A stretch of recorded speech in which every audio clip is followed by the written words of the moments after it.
I hope I can stay on track today. The subject is somewhat nebulous, but at the exact same time, it's going to be revealing some information that probably goes against the grain of generally accepted spiritual truth. What I'm talking about is the nature of the God of this world I've always talked about. And you know how I've always talked about the God of this world is Satan. But it goes beyond that. And when I say Satan, I'm only speaking from a Christian point of view or Western point of view. If you were from the eastern side of the planet, from our perspective, you'd be talking about Hinduism, India, all that. And from their perspective, most all of their spiritual doctrine comes from a former period prior to the advent of Jesus coming on the scene 2,000 years ago. Most of their information, if not all of it, comes to us from a dispensation well before the birth of Jesus, which is why they refer to Vishnu and Shiva and Brahma and stuff like that for the names of their deities. And although these are the exact same deities as recorded in the Bible of Christianity, it's from tens of thousands of years different dispensation. And so they come to us with different names, yet they're the exact same deities. Which is why things are so confusing to people in this world today, not understanding that that is the case. One isn't right and the other wrong, or vice versa. They are both come to us with, I will say, hidden truth rather than clearly revealed truth. And the reason I say hidden truth is because all doctrine as recorded in scripture, Vedas, everything, are subject to the alterations of the God of this reality. And the God of this reality is Shiva, would be known in Hinduism, or Satan as known in Christianity. And all too often, I'm going to repeat this, and I just hope I'm not boring the hell out of you people, but I want to repeat this so that it's crystal clear. When people from the perspective of Hindu dialect hear the term from me or others saying that Shiva is Satan, they immediately get angry and everything because they know Shiva as a benevolent deity that they worship. And so they automatically go to this fictitious created being of Satan. When I say fictitious created being, I'm saying that the Satan that people are aware of in Christianity is a fictitious created being. Does not resemble the true nature of Satan. They created this scary, horrible, demon-like individual with horns and etc., etc., etc., as a way to scare the heck out of people, forcing them to cling to a particular religion or faith, or looking for hope and safety in the arms of whatever religion they choose. And therefore, by creating this vicious being that is so heinous and so powerful that you don't want to spend eternity in hell, which is also a fictitious created resting place, that they will be driven to surrender everything they have, including their money and time and everything, to these preachers, to these churches, to these organizations that in of themselves are actually controlled by Satan. And so when you get to Hinduism or the Eastern, from India and places like that, and I say things like, oh, well, Shiva is the same individual as Satan, they automatically default to this fictitious being created by the evil people that are trying to force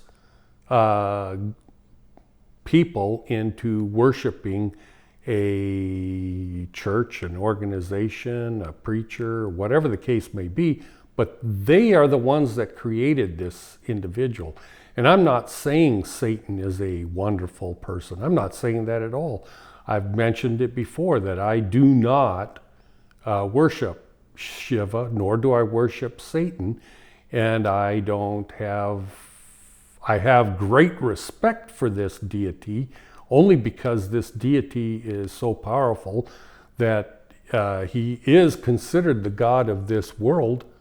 So I have that respect, but I do not love this individual, and I do not follow the teachings of this individual, and I don't respect the teachings of this individual, nor do I respect the philosophies taught by this individual. But when people from India get angry at me because I say Shiva is Satan, I wish they would understand I am not disrespecting them personally. Those that think I'm disrespecting them or their deity are not understanding that I am not claiming that Shiva is this evil horned demon, okay? At the same time, I don't love or respect the teachings of Shiva. I don't know if that's making sense to you, but I just want to make that clear because at least half of my audience comes from that perspective, meaning from Eastern philosophy. And why is that so? Because Eastern philosophy, Hinduism, Buddhism, all of those teachings from that location on planet Earth has a longer, deeper understanding of the spiritual, esoteric meaning of life, of everything.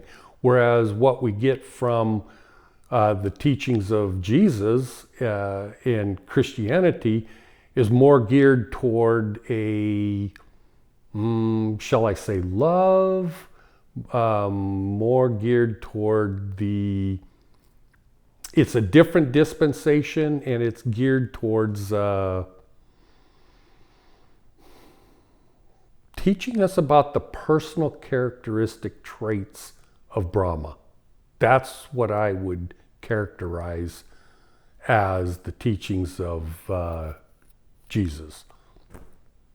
Whereas in Hinduism, it's teaching more about the mechanical mechanisms that support the foundation of all of reality, which if you had both in the same hand and you understood the true nature and the true perspectives of both, and you held them both in the same hand, then you would understand what I'm talking about.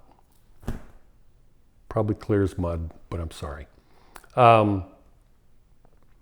So what I'm going to tell you right now is that I've always said that the God of this world is Satan. I'm going to take that a step further, and it falls more in line with the ancient Hinduism as taught. And what I mean by that is Satan or Shiva is the God of this entire universe. From all directions, and not only this entire universe is he the God of, but he is also the God of many different realms that I don't know if I can say are within this universe, but I would say coexist with this universe. For instance, they talk about the astral plane. He is also the God of the astral plane. Now, I want to make one distinction crystal clear. Nowhere is it said that Satan or Shiva is a creator. He is a God, but not a creator. So in that respect, let me clarify something. Vishnu, or the Christ, or Jesus, or Krishna, and when I say that is because there is a name. Man, I know I'm getting off, but I have to explain things. The name Christ is a specific identification of a single being throughout all time and all eternity. Just like Brahma is a single name for a single deity throughout all time and all history. You yourself have a specific name that goes along with you throughout all time and all history. You don't know what that name is, but you do have a name. Christ is the name of a specific deity that spans beyond this kalpa of experience. So in ancient Hinduism, whether their timetable is correct or not, they would say that a long kalpa, which is what we're in right now, lasts for about 311 trillion years. And they say, if I'm just going to round the numbers, they say that we're currently in a time period that would be saying that the universe we are in right now is approximately, I think, something like 158 trillion years old, okay? Not 13 billion years, but 158 trillion years. When you take that into account, it makes a lot more sense that Shiva or Satan, which came into existence in the beginning of this kalpa, is a god, is classified as a god, and has taken charge of being the god of this universe, which is approximately 158 trillion years old. Where does that leave Christ or Jesus or Krishna or Vishnu? When I say those names, you know the concept of an avatar. And in that concept of an avatar, you yourself are an avatar right now, existing in a human body. And so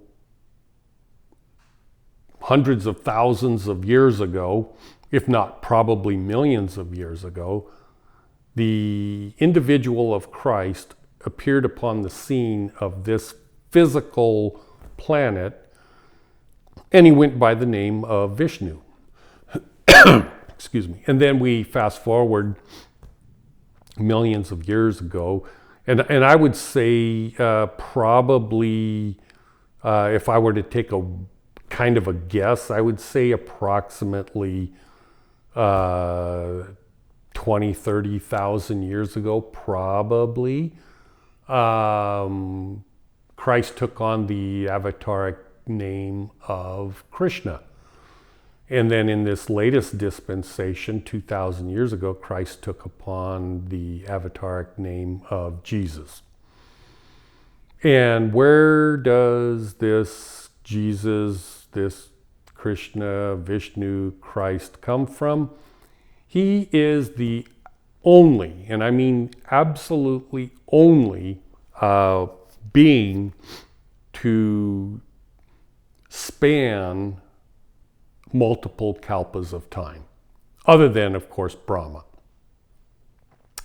So I'm teaching you some super duper duper duper duper deep doctrine that you may or may not be able to find some sort of writings to substantiate what I'm saying, but it's there. So anyway, well, when I say it's there, no, you're probably not going to find anything written, but I'm just saying that there are instances where you might find little clues that would indicate that there is some source behind what I'm saying. I'm trying to turn this off. Sorry. So what I'm saying is the Christ individual, known to us lately as Jesus, comes to us from a former kalpa existence, meaning beyond the 158 trillion years. And he didn't arrive upon the scene like Shiva did, or like you or I, meaning you, I, Shiva, all other beings that have ever existed, all other intelligences that have ever existed, all things came into this physical reality directly from the non-existence of Brahman. And Christ came to us not from Brahman in this 158 trillion year existence that we are currently in. He did not come to us from Brahman. He came to us from the presence of Brahma. He will never, ever, ever, ever, ever return to Brahman. Regardless of what you've been taught, regardless of what you think is true, he is never returning to Brahman. Why don't we see Brahma in our daily lives? Or why isn't it that we don't hear much about Brahma? Well, there's a reason for that. And I'm not going to go into too much detail, but suffice it to say that our connection to Brahma is through Christ, through Vishnu, through Krishna, through Jesus. That is our connection to Brahma. Why is that so? Because Christ is in this kalpa, whereas Brahma, shall I say, supersedes this kalpa. In other words, Brahma is beyond this kalpa. Brahma, don't think for 1 minute that you cannot connect with Brahma, but Brahma is at arm's reach, shall I say. I'm telling you right now, I am not making this crystal clear. Not on purpose. I'm trying to make this clear, but because of my limitations and my deficiencies in language, I'm probably not very clear. So you have to, when you're watching this or watching it for the second time, pray. You can pray to Christ, you can pray to Vishnu, Krishna, you can pray to Brahma and ask for help in understanding what I'm telling you. And in that way, you will be able to understand what I'm saying. Now, when I say you will be able to, does that mean you will be able to instantly? Maybe, but probably not. Maybe you won't understand it for 10 more years. I don't know. But you will be able to understand what I'm saying if you ask with a humble heart, but not asking in such a way that you invoke pride into it, but asking in a loving, kind-hearted manner to understand what I'm saying. So what I'm saying is, because of the nature of our necessity to grow, because we came into this kalpa of time from Brahman, it is absolutely crucial that we utilize our existential nature of free will to choose when we are confronted with not only difficult trials in our life, but when we are confronted with wonderful blessings in our life. Everything helps to, I would like to say, and I have in the past, define us, define our essence. But it goes beyond defining. It goes well beyond defining, because in reality, the choices that we make are like building blocks. It is our essence in the progress of creating itself. Think about this. Since Christ comes to us from beyond this 158 trillion year kalpa, he comes to us fully developed. And this is why he is recognized as being God. It is why he is recognized, and when I say recognized, mistakenly recognized. In other words, people that assume Jesus to be God are mistakenly making that decision, because what they are doing is they are misconstruing the nature of Jesus and assuming him to be Brahma. He is not. Jesus, it is recorded in the scriptures, in the Garden of Gethsemane, he was on his knees praying to God, saying, "Dear Father, blah, blah, blah, blah, blah." He wasn't praying to himself. He was praying to Brahma. It is recorded in there as a way of teaching us that, yes, you can go directly to Brahma, but when I say directly to Brahma, you cannot circumvent Christ. You cannot circumvent Vishnu. You must recognize the sacrifice, and I say sacrifice of Christ, but I think you got to use that word sacrifice loosely, because it would be the same as saying, as a parent, you sacrifice for your child. Well, yeah, you do sacrifice for your child, but you do it absolutely willingly, assuming you're a good parent. You do it because you love your child. That's why you sacrifice. But the sacrifice isn't the same sacrifice as people that see sacrifice as giving something up.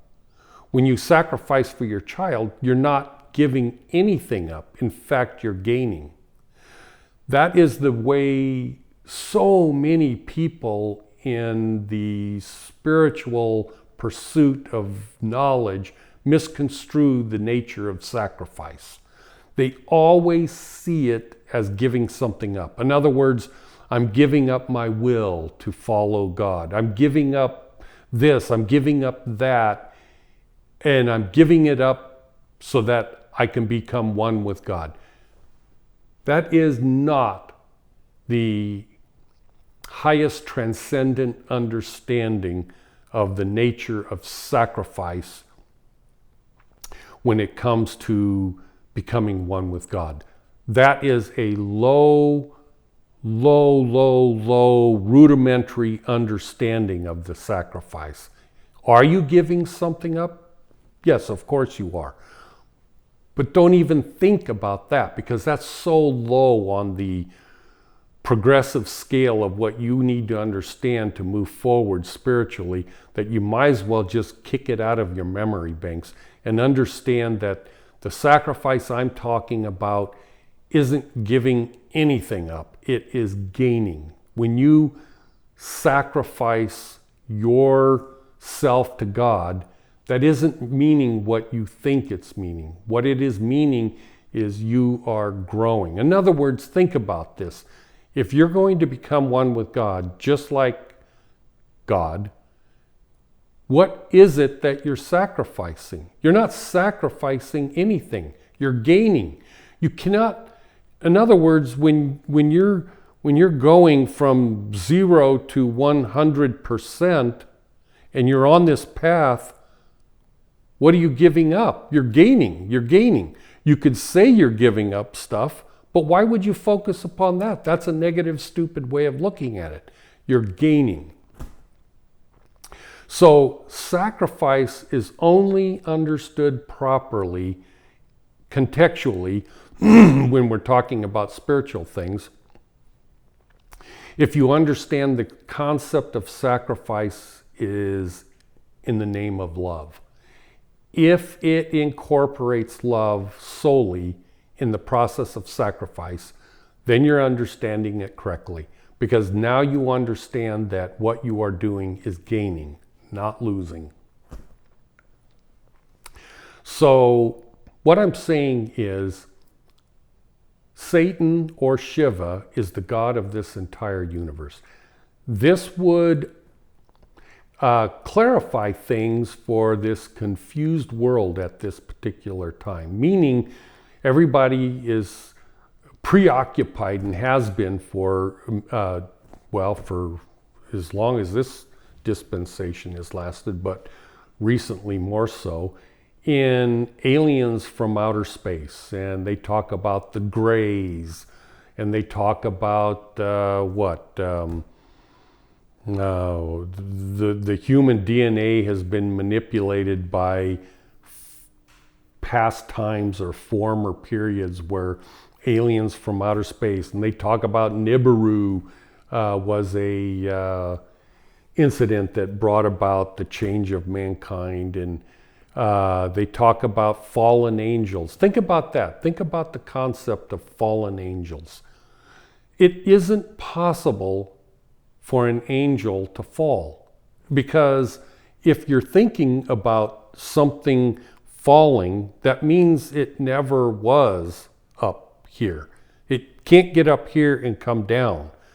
Otherwise, it is the false nature. In other words, if it was up here, it was falsely up here. It didn't really belong up here when it fell. There is no such thing as an angel of God. It's like, well, yeah, if you want to consider Satan as God, then yeah, there are plenty of angels. And they are all under the command of Shiva or Satan. They are all demonic forces. And they are in different realms. Can they come into this realm? Well, obviously, yes. Since we have recorded history in the ancient Hindu text, we have recordings in biblical situations throughout history, not only in biblical, but in other indigenous writings throughout the planet Earth. There are, in the ancient writings of Native American Indians, there's recorded incidences where there are so-called fallen angels. Well, that's because they never were from the same category as Christ. They never were from the same category as being one with Brahma. They have always come to us from the other realms that Satan is in control of. And so they, in reality, they were sent to this planet Earth to do certain things, tasks, whatever, and they found it to be way beyond their ability to cope with the temptations afforded us as human beings here. And when I say us human beings here, I am referring back to things that I've taught in the past, and I'm going to reiterate that right now. That is, we live on planet Earth with what we're told is around 7 billion people, maybe even 8 billion people. But what we aren't fully understanding is that some of our neighbors, meaning probably, and I like to use the term probably because I don't know for sure what the percentage is. It's probably 50, 60, 70.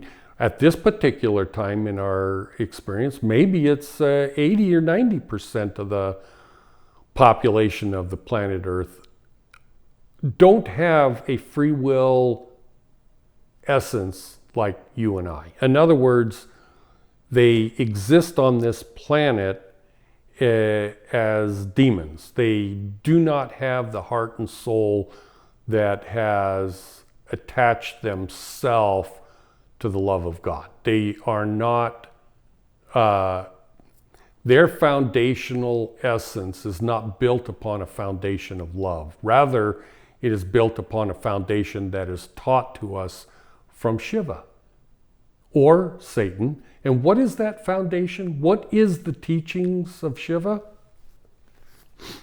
I'm going to make this crystal clear too, and I've taught this before, and I'm going to do it again right now briefly. The true nature of Shiva or Satan is as if, let's take this back a few trillion years.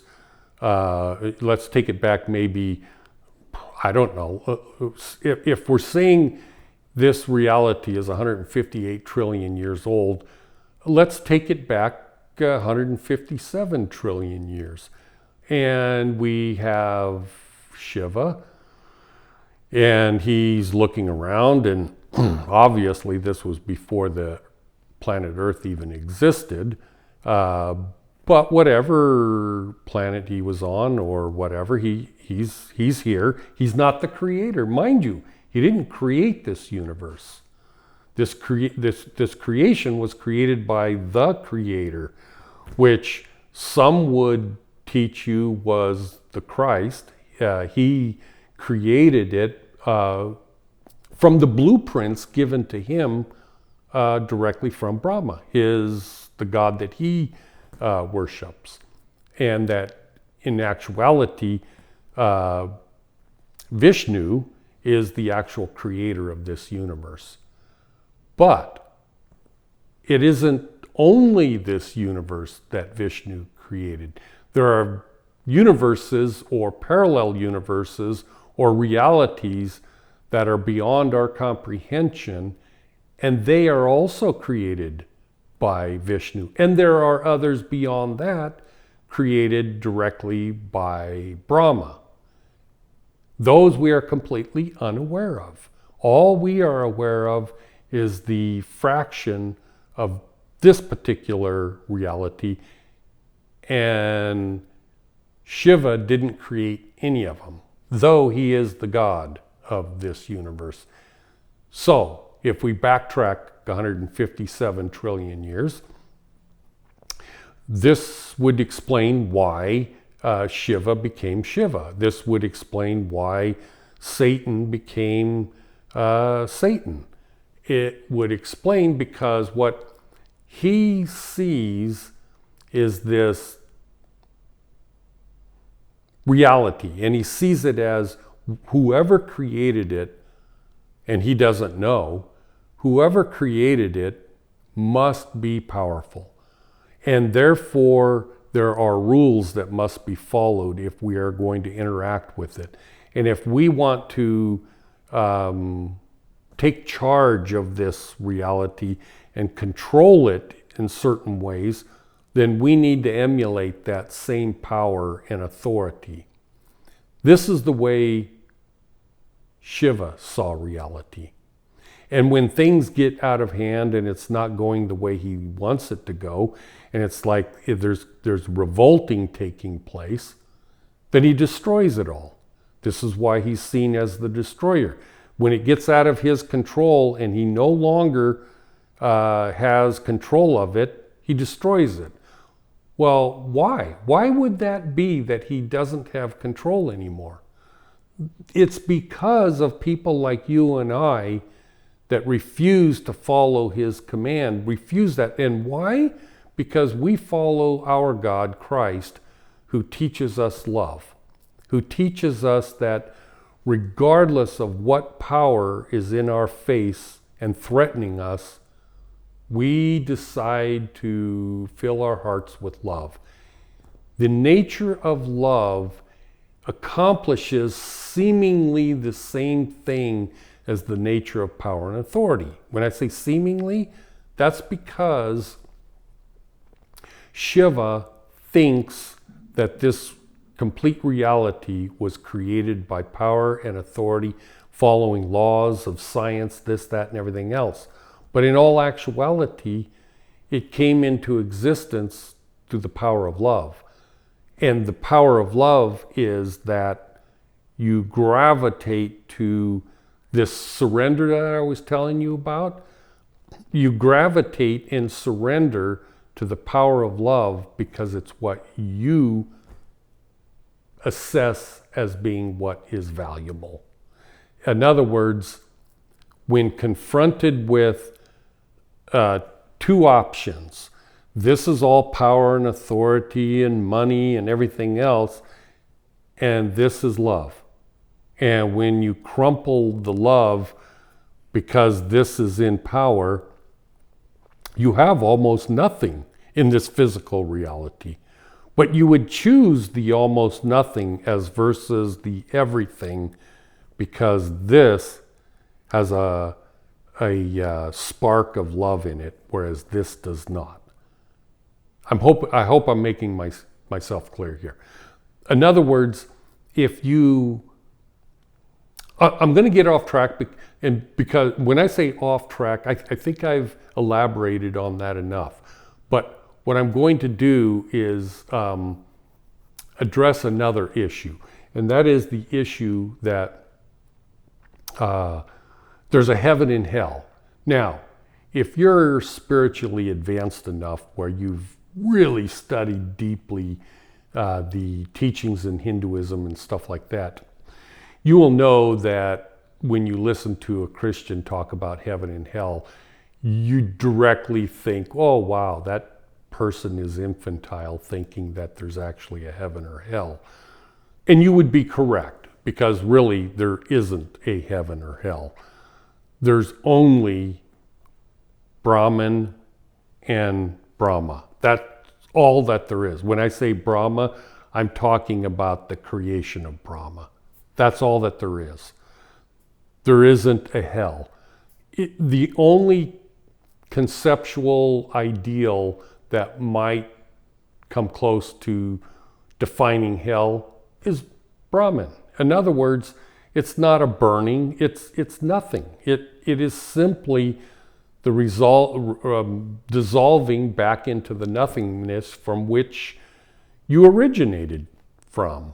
And that would be seen as hell to someone that is already experiencing the love, joy, and happiness of companionship with Christ, with Brahma. If you lose that connection in any way, shape, or form, it would be construed as being in hell.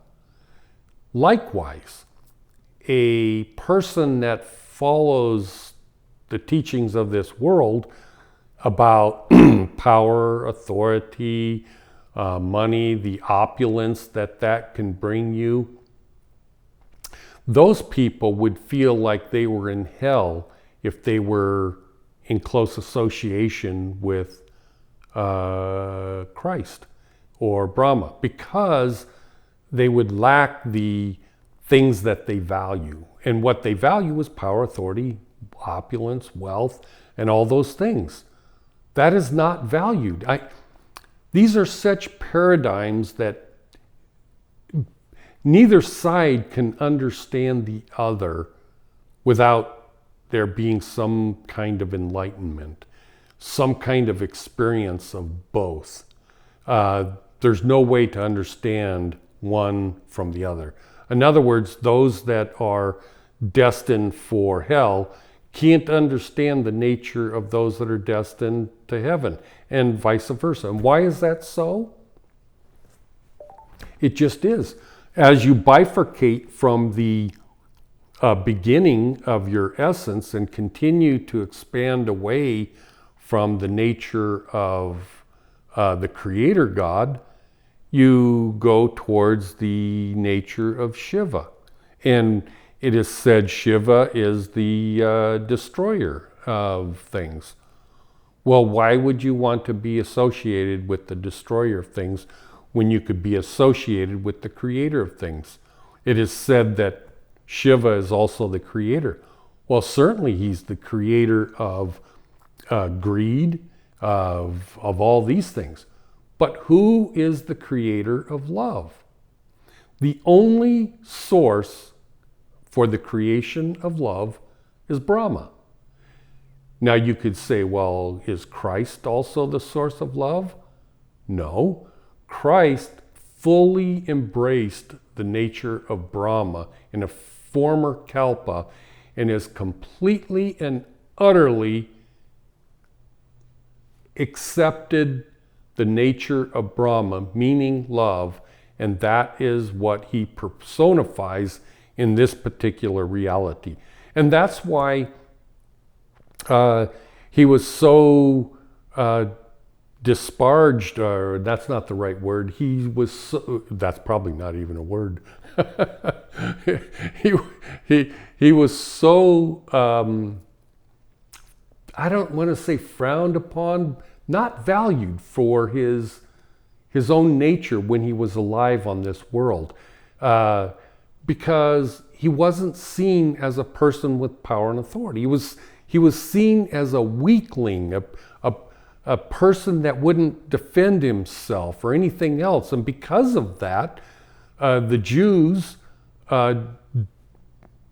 saw Jesus as being the opposite of what they assume their God to be, which is, in fact, Satan or Shiva. And I'm not I'm not trying to disrespect Jewish people, but I definitely will disrespect the Jewish faith because it's based upon the teachings of power and authority in Satan. Just like I will disrespect the actual physical existence of different Christian faiths.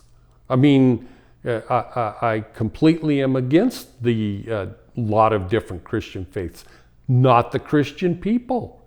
The Christian people, for the most part, have adopted love as their foundational belief system. And then they join themselves with a church, typically headed by a preacher or a pope that is actually a follower of Satan. And this is why they molest children and all the other disgusting things that these church leaders do. It's because they have gravitated to those positions of power and authority because that's what they have been taught to do by their God. One last thing I want to cover is the nature of focus. You know how, and this is the last thing, I'm pretty dang sure.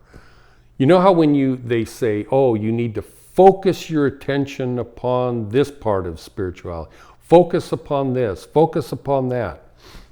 recognize the nature of focus. If I'm looking at the camera right now that's recording me, and I focus upon that entirely, then I am not seeing my bookcases over there. I'm not seeing the lights above my head. I'm not seeing my recording devices. I'm not listening to what's happening in the world. I'm completely and utterly unaware of the massive multitude of other things going on. I'm only aware of the camera. So recognize that the concept of focusing should only be used when you are trying to understand a particular item, but make sure you pull back from that focus. Make sure that that is not the predominant nature of your search for truth. In other words, you could say, well, I focus upon Brahma. Okay, that may be true that you might want to focus upon Brahma, but recognize you're never, ever, ever, ever going to understand Brahma if you focus on Brahma. This is the same nature of enlightenment. They say, well, if you focus upon enlightenment, you'll never become enlightened. It is true. And why is that so? Because it's way too nebulous. It's way too broad of a thing to encompass if you're practicing the nature of focus.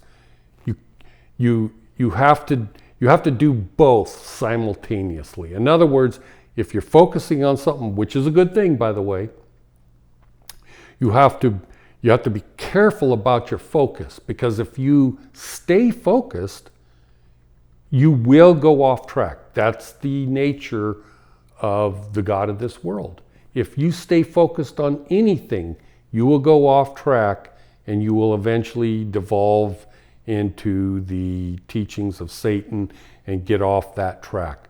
Now, if that happens, which it typically does happen to almost everyone, but if that does happen, the fundamental nature of the atonement that Jesus, the Christ, did for us, which is completely and utterly misunderstood by the general population of the planet, it is so profound that it allows a person that sees the damage that they have created in their own heart and soul, let alone others around them.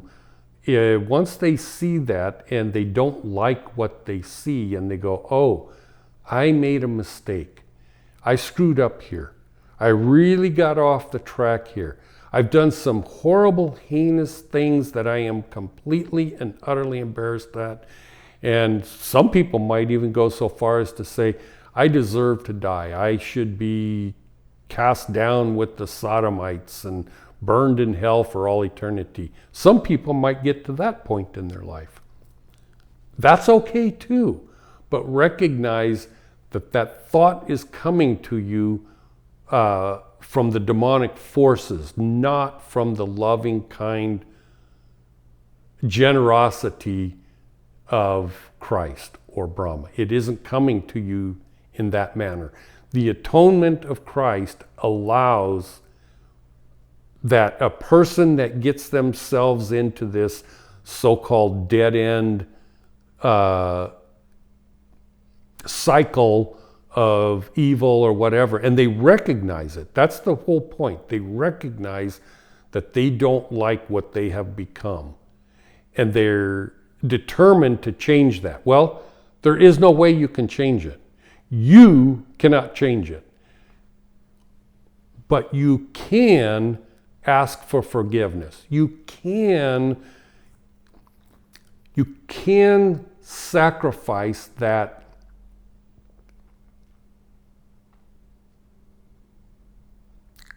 thing that you thought you relied upon, which is power, which is strength, which is all of these things, you can sacrifice that to love and go, you know what?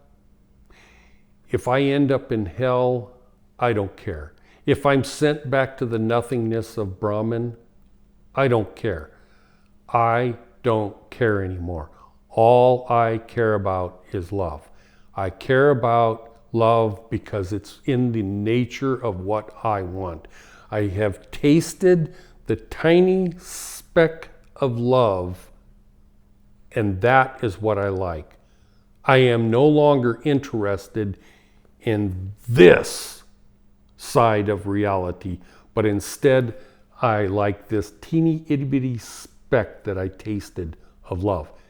And then that teeny bitty, itty bitty, teeny itty bitty, teeny little speck of love will grow and grow and grow and grow and grow until you become exactly like Brahma. It may take another kalpa. It may take hundreds of trillions of years. But when you get onto the path of love, it is no longer a struggle. When I say a struggle, is it a struggle? Yes, but don't focus upon the struggle. Instead, focus on the nebulous nature of love, which love, now I'm going to give credit to my brother Gordon, because him and I were talking about this over the past few weeks in preparation for this particular video. And we were discussing the deep nature of love and the source and everything else. And we both concluded that the nature of love is a created experiential thing, whatever that thing is, created by Brahma. Now we're getting back to created, not the God of, but the creator of. And Brahma is the creator of love. Christ is the embodiment of that love that was created by Brahma.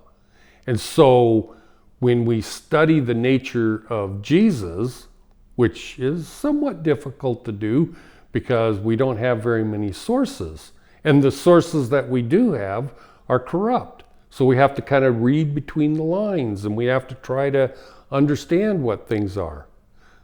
One quick tangent in back is the fact that so many people say, when they pick up their Bible, they'll say, this is the Word of God. And by the way, I still use the Bible. This is mine from 50 years ago. I still use it as a source, just like I use the Vedas for my sources and everything.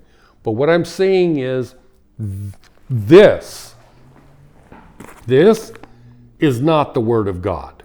This is the word of many, many, many, many authors thousands of years ago that attempted to write what they thought was taught by the man Jesus, and they incorporated certain things in there that would give them power and authority. Recognize the fact that for 1,000+ years, everything in that Bible was held secretly by the Catholic Church. And so in that sense, it was completely and utterly in their hands to do whatever they damned well please. And that's why it is corrupt. It is corrupt because who is the God of the Catholic Church? Well, the same God is the God of the Jewish faith, which is Satan or Shiva. And so obviously, because he is eternal, meaning he and his top lieutenants are not subject to birth and death like you and I. They span, who knows? I don't know. Maybe some of them are 1 million years old. I don't know. And they're not subject to having to maintain their existence on this physical plane of existence. They can leave this plane of existence in an instant and go to the astral plane or some other reality realm. It doesn't matter. So their continuity with this physical plane of existence is constant. And this is why they have the ability to alter Scripture. They're not doing it because, well, for the most part, they're not corrupting things because they are deceptive and they're trying to destroy all these things and everything. They're not doing it for that reason because they're evil, let's put it that way. Are they evil? Of course they are, but they're not doing it because they're evil. They're doing it because they think they're doing the right thing. They see the nature of Jesus as being a weakling, as being not representative of a powerful God, deity and stuff. And so they're just trying to help everyone on the planet Earth gravitate away from this weakling and towards and respect power and authority. That's why they do what they do. They don't know that they're following a deity that is going to lead them back to the nothingness of Brahman at the end of this kalpa of time in another 100+ trillion years. They don't know that. They think they're on the right track. And they're reborn and reincarnated time after time after time, and some of them even remember their reincarnations. Okay, I'm going to end with this particular video and again tell you I love you in the truest sense of the form love. I love you. I hope and pray constantly for you. I hope that you can search out and gain the smallest modicum of true love of God, and that when you do that, everything else will fall out of focus. It will be there, but it will fall out of focus. And so I hope that's what you see in what I teach. And I hope the best for you throughout the coming years, regardless of what the planet Earth is going through. Don't worry about it. Don't worry about the people that say, when I say the people that say, they may be correct. Don't worry about the things that are said like the world's coming to an end in 10 or 15 years and the sun is going to do some sort of micronova and destroy 99% of the humans on this planet. And are these things true? They're probably true, but don't worry about those things. Don't even worry about it. You are an eternal being. You are on the path to eternalness. You didn't spark into beingness 25, 30 years ago or whatever when you were born. You've been on this path for trillions of years. You're not going to cease to exist when the planet goes through another destructive period. It just is what it is. Of course you want to survive. Of course you want to do the best you can. Prepare as best you can for that. But don't make that your focus. Make your focus love. Make your focus spirituality. But at the exact same time, be aware that these things are transpiring in our solar system, throughout our galaxy, etc., etc. Be aware that those things are happening, and when they come and happen, possibly in your lifetime, just accept it. Just go, well, I don't have any power. There's nothing I can do to change this, and if I die, I die. It's no big deal. I'll be born again into a better position than I am now, if you have love and hope in your heart. So with that, I'm going to close and tell you I love you, and hopefully I'll make another video next week. We'll talk to you later.